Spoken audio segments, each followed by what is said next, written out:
In the summer of 1943, at Camp Crossville in Tennessee, a German soldier stared in fascination at the fizzing brown liquid in his bottle. After 2 years of fighting in North Africa on a diet of hard biscuits and ersatz coffee, this sweet, carbonated drink called Coca-Cola seemed like an impossibility made real. It cost just 5 cents at the camp canteen, the same price, guards explained, that American children paid with their allowances. That summer, across American prison camps, 371,683 German POWs confronted a reality that shattered Nazi propaganda about American weakness. They discovered a nation where ice cream was a routine dessert, soft drinks were everyday beverages, and candy bars were so commonplace that guards handed them out freely. These simple treats, which most German children had never tasted, dismantled Nazi ideology more effectively than any re-education program. The mathematics of abundance, written in sugar, carbonation, chocolate, and ice cream, exposed German deprivation not as noble sacrifice, but as needless suffering. What began as awe at American confections evolved into a profound psychological transformation. The saga started with the Afrika Korps' surrender in Tunisia in May 1943, when about 250,000 German and Italian soldiers fell into Allied hands.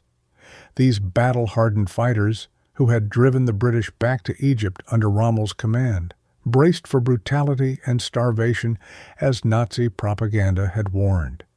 Instead, within hours, they received American K rations, meals that U.S. soldiers grumbled about but which the Germans treated as feasts. Packed with crackers, processed cheese, candy, fruit bars, instant coffee, sugar tablets, and cigarettes, these rations far surpassed their minimal wartime sustenance. At North African processing camps, the U.S. Army served pancakes with syrup, fresh eggs, and milk, foods absent from German military diets for years. This systematic feeding of enemies with superior provisions began immediately, though its mental toll would emerge later. A German officer later told the International Red Cross, "We expected starvation as prisoners. Instead, the Americans fed us better than our own army. This confusion about American resources started our education." The Liberty ships ferrying POWs across the Atlantic that summer offered an intensive lesson in abundance. Mass-produced at a staggering rate, one every 42 hours at peak, these vessels carried up to 30,000 prisoners monthly. Do the U.S. naval records indicate prisoner rations matched or exceeded crew provisions, about 3,500 calories daily, including fresh bread, meat, vegetables, and coffee with sugar and milk. Standard refrigeration kept supplies fresh throughout the voyage. Astonishingly, ice cream was served multiple times. The USS General M.B. Stewart's log from July 1943 notes dishing out batches from its 10-gallon maker to prisoners on Independence Day. For men who hadn't seen ice cream since before the war, this mid-ocean treat defied comprehension. Upon docking at ports like Norfolk and Newport News, POWs glimpsed an America that Nazi rhetoric deemed impossible. The massive Norfolk naval base handled more daily cargo than major German ports managed weekly. At dockside exchanges, shelves brimmed with candy bars from Hershey, Mars, and Nestlé, sold at 5 cents each, the uniform price nationwide. Inland train journeys continued the revelation. Unlike Europe's cattle cars, POWs rode in passenger coaches, with dining cars serving full meals like fried chicken, vegetables, pie, and coffee. This wasn't special treatment. It was standard American rail service. The U.S. prison camp system spanning the country exceeded Geneva Convention standards. Facilities like Camp Crossville featured electric lights, hot water, flush toilets, and heated barracks. But the camp exchanges, PX stores, delivered the deepest blow.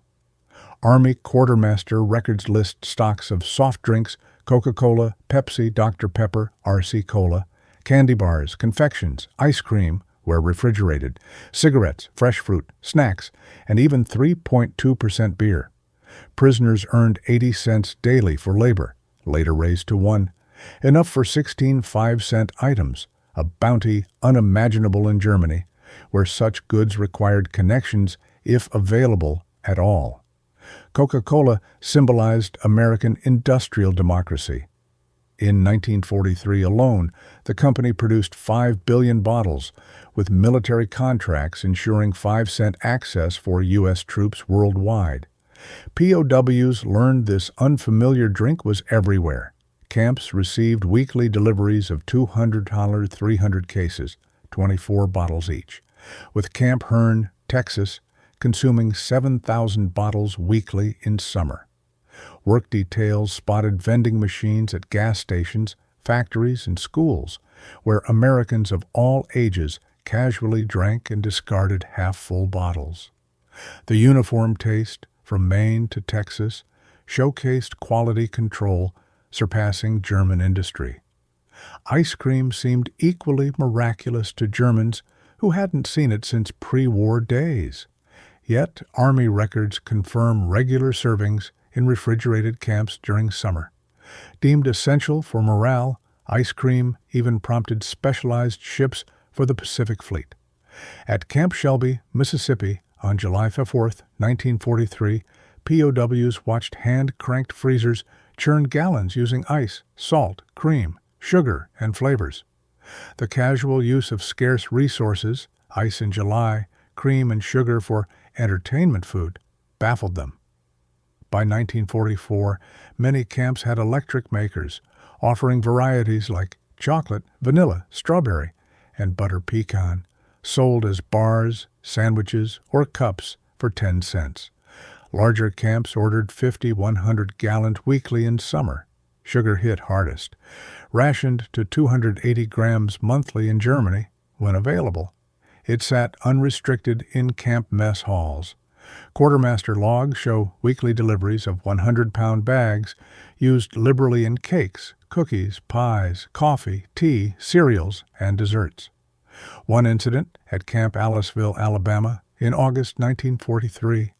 Humid weather hardened hundreds of pounds of sugar, so staff discarded it and reordered, distressing German kitchen workers accustomed to salvage.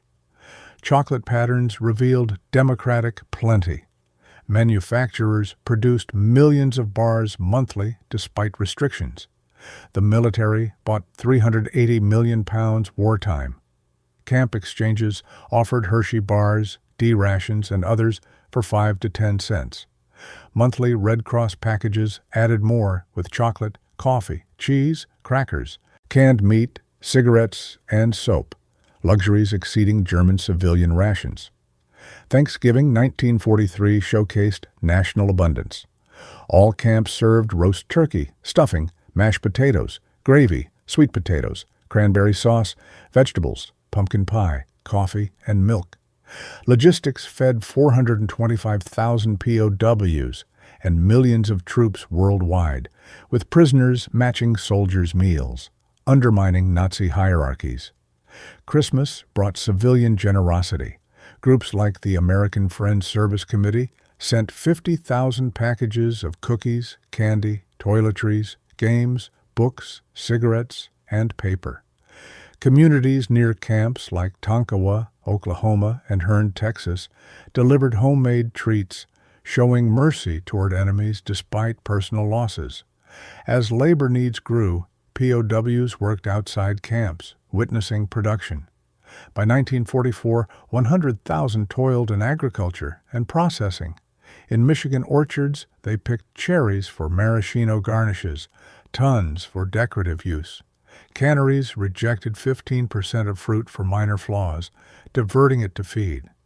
Sugar beet operations in Colorado and Nebraska revealed mechanization outpacing Germany, yielding 7 million tons annually.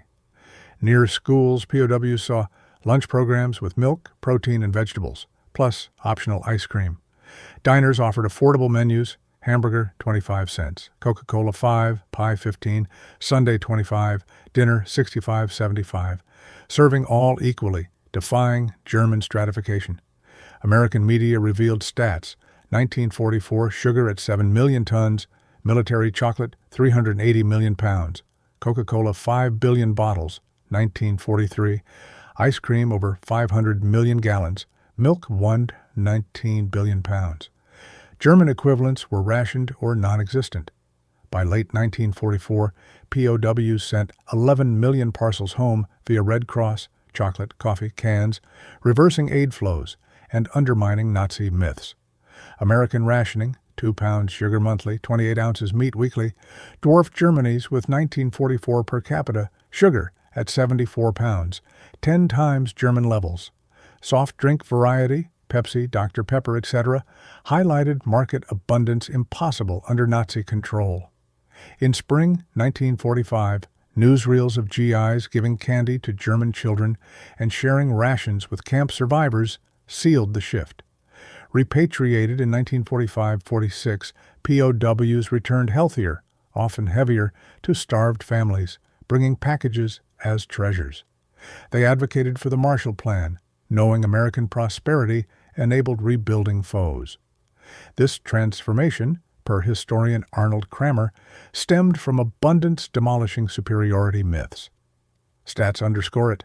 POWs got 3,600 daily calories, 4 pounds monthly sugar, 32 ounces weekly meat, daily milk quart, regular ice cream, soft drinks. German civilians, 500 calories, 280 grams sugar monthly, if available, 10.5 ounces weekly meat, often not, no milk, ice cream, soft drinks. Post-war, Coca-Cola returned to West Germany in 1949. Ice cream parlors and supermarkets followed, championed by ex-POWs. Memoirs recall revelations. My first Coca-Cola was like drinking the future, abundant, democratic, joyful. Historians note this as re-education via observation, not indoctrination. Universal through food's tangibility. Children of POWs grew up on these tales, fostering German-American ties. Today, with McDonald's and Coca-Cola commonplace in Germany, the shift from scarcity to abundance is complete. Yet, the lesson endures. Ideologies fall not to force, but to generosity, not hatred, but ice cream served to enemies on a hot summer day.